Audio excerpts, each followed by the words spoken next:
Halo, selamat datang kembali bersama kami di podcast IWPI dan juga Pajak Smart.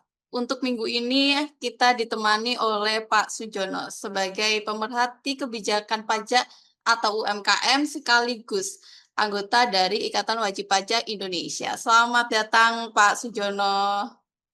Selamat salam sehat untuk Bu Aziza. Ya, apa kabar Pak?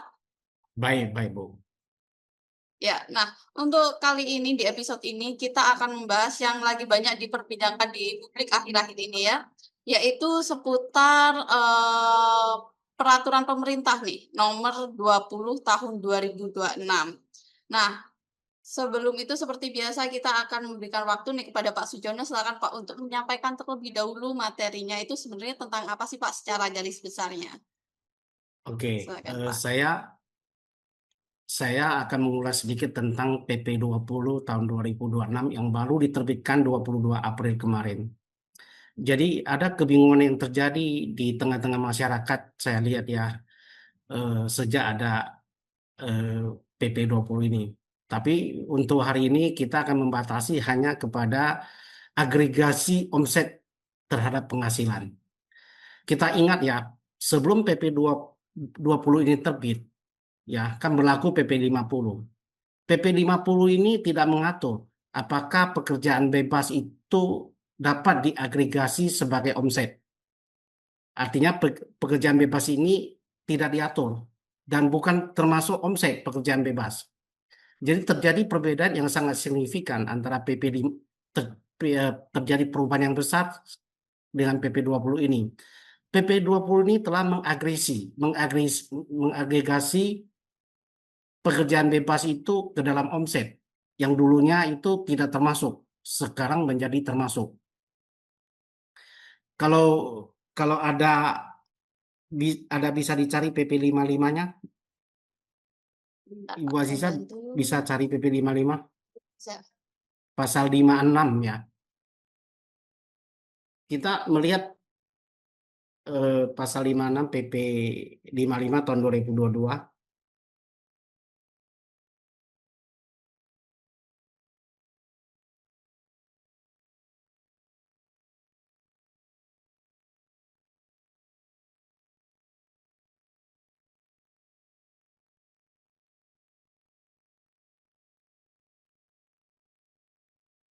ayat 1. Ih, Jadi supaya kita tidak simpang siur ya mengenai ini.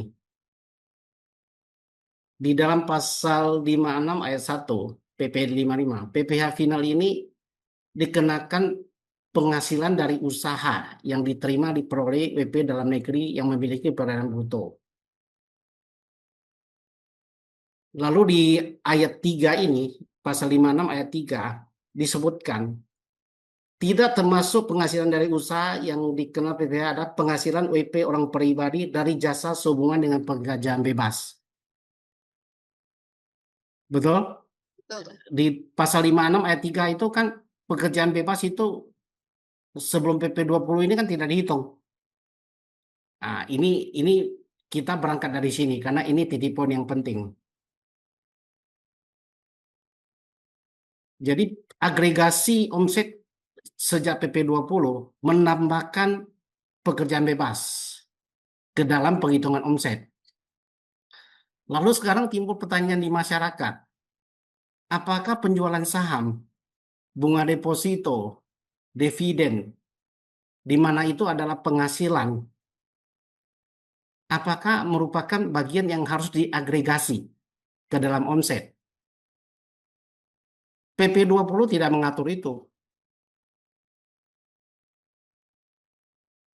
Ya, kalau kita melihat PP 20, tidak ada satu pasal pun yang mewajibkan kita harus menghitung penjualan saham, bunga deposito, dividen ke dalam omset kita.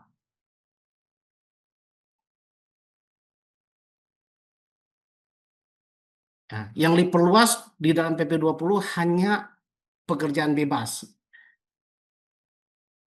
dan penghasilan final. Misalnya gini, misalnya tadi Ibu Aziza sebagai usaha dagang, ya kan? Ibu juga punya penghasilan eh, katakanlah sebagai kontraktor atau sebagai developer. Bangun nih rumah-rumah Jokowi nih yang kecil-kecil, kan dapat penghasilan itu. Nah, itu kena final. Itu dihitung sebagai omset. Tapi penjualan saham, bunga deposito tidak dicantumkan di dalam PP20 ini. Jadi kalau tidak dicantumkan, tidak bisa otomatis kita anggap ini masuk ke omset. Kalau memang ini omset, ini harus di- ditulis secara eksplisit dalam PP ini. Saya mungkin akan bercerita kepada efek ini ya. Bayangkan akan suram pasar saham kita kalau penjualan saham ini dimasukin ke dalam omset. Orang akan takut nih berinvestasi di saham, melakukan jual beli.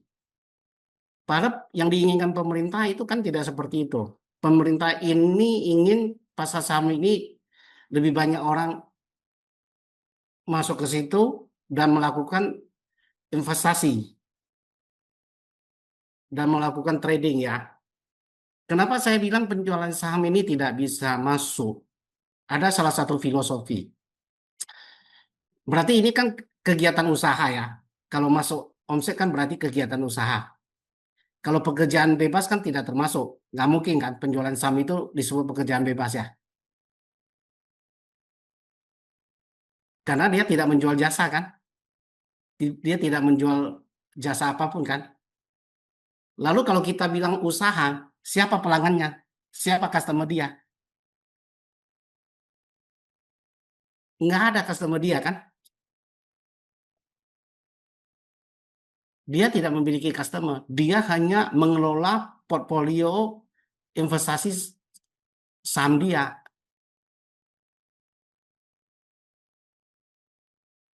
Ya, contoh gini, contoh yang paling gini.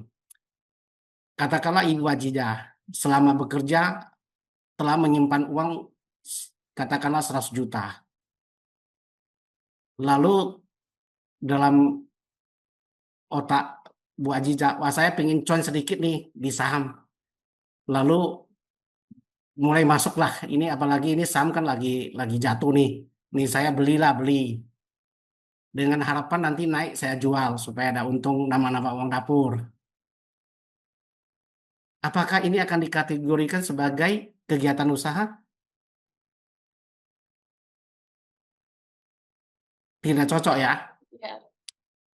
Karena kan ini sifatnya adalah investasi, sama seperti seperti kita nyimpan duit di bank dan diberikan bunga. Cuman risiko investasi di saham ini lebih gede daripada di bank. Karena investasi di saham bisa rugi, bisa untung. Kalau di deposito kan kita pasti dapat dapat, tapi bunganya kan kecil. Tapi kan kita dikenakan pajak final atas penjualan omset. Jadi misalnya kalau kalau ketika kamu membeli saham 100 juta, lalu menjualnya 100 juta, tarif final 0,1% itu dikenakan dari total penjualan kamu yang 100 juta itu. Bukan dihitung dari keuntungan. 100 juta kali 0,1%. Berapa itu? 10.000 ya? Ya. 100.000. Ya. 100.000 ya. Jadi mau kamu investasi kamu menang atau investasi kamu rugi, kamu tetap harus bayar 0,1%.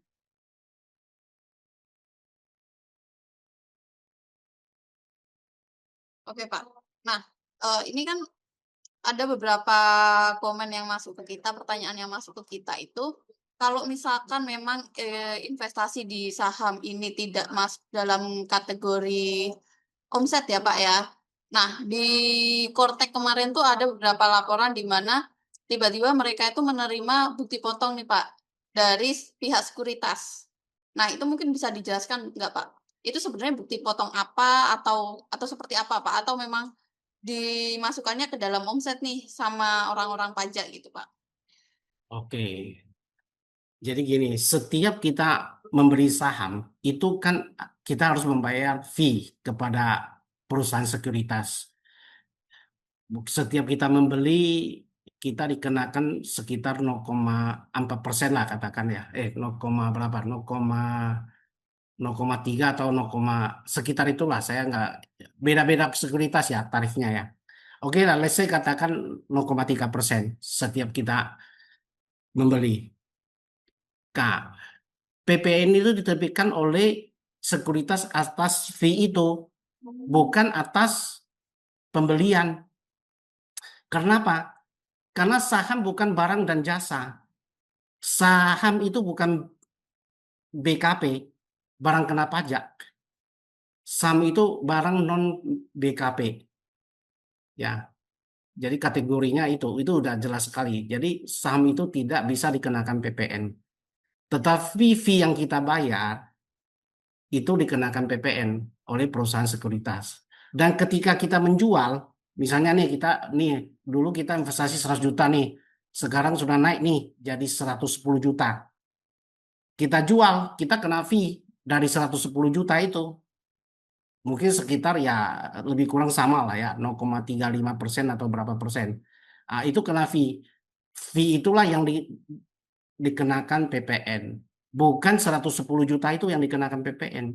Karena pada prinsipnya saham itu bukan barang kena pajak atau jasa kena pajak. Oke, nah, Bukan Pak, jasa kena kalau pajak. baik, Pak.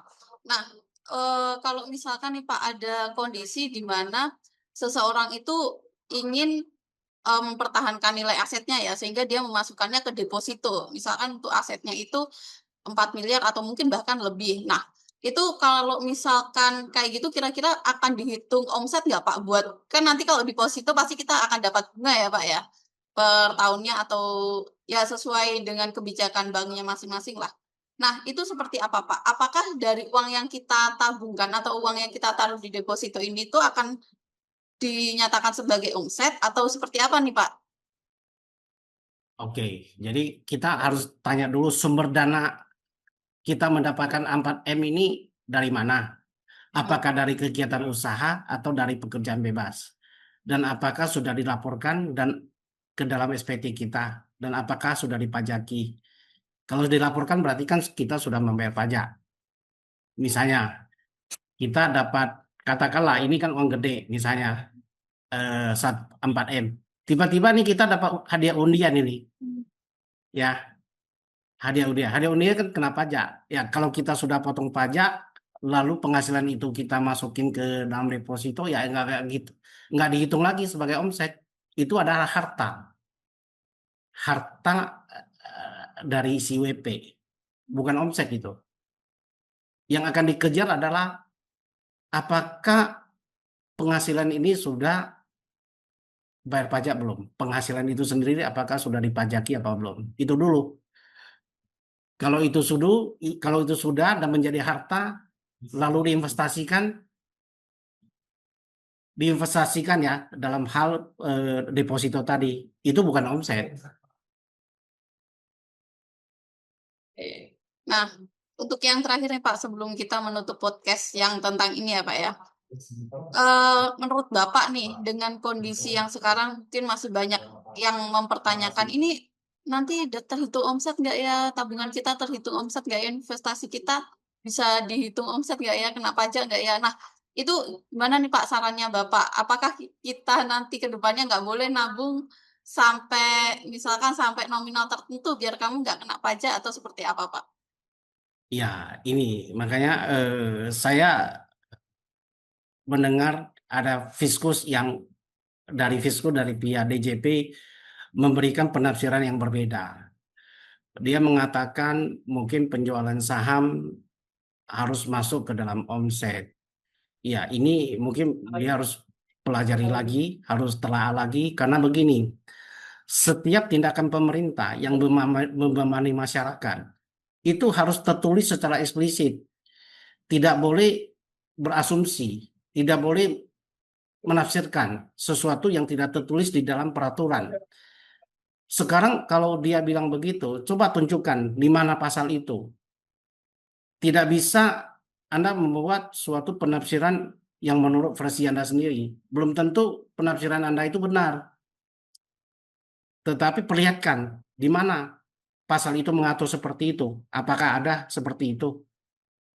Setelah saya baca-baca, belum saya menemukan itu bisa penjualan saham itu boleh diagregasi sebagai omset, termasuk bunga deposito. Sehingga ya masyarakat ini tidak resah, tidak kacau. Dia merasa tidak aman loh. Masa bunga deposito saya dihitung omset? Ini berarti saya pengusaha deposito dong. Betul. Gitu. Aziza coba bayangkan ya, seorang pensiunan setelah dia sekian tahun berbakti, dapat uang pensiun misalnya 4 miliar, lalu dapat bunga.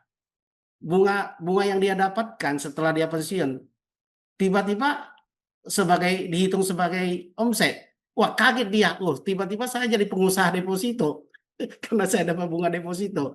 Kan ini kan logika yang agak sulit diterima ya. Betul. Betul.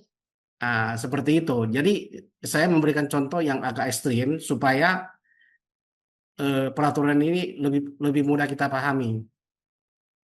Oke, Pak. Begitu. Baik, terima kasih banyak Pak Sujono. Kayaknya di lain waktu kita boleh nih membahas lebih dalam tentang PP 20 tahun 2026 ya Pak ya, di Ya, podcast siap, berikutnya ya siap, Pak.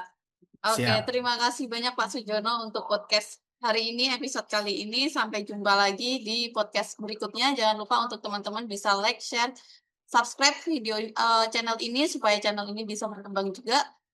Terima kasih, sampai jumpa di pertemuan berikutnya. Terima kasih, Ibu Terima kasih Aziza. Pak.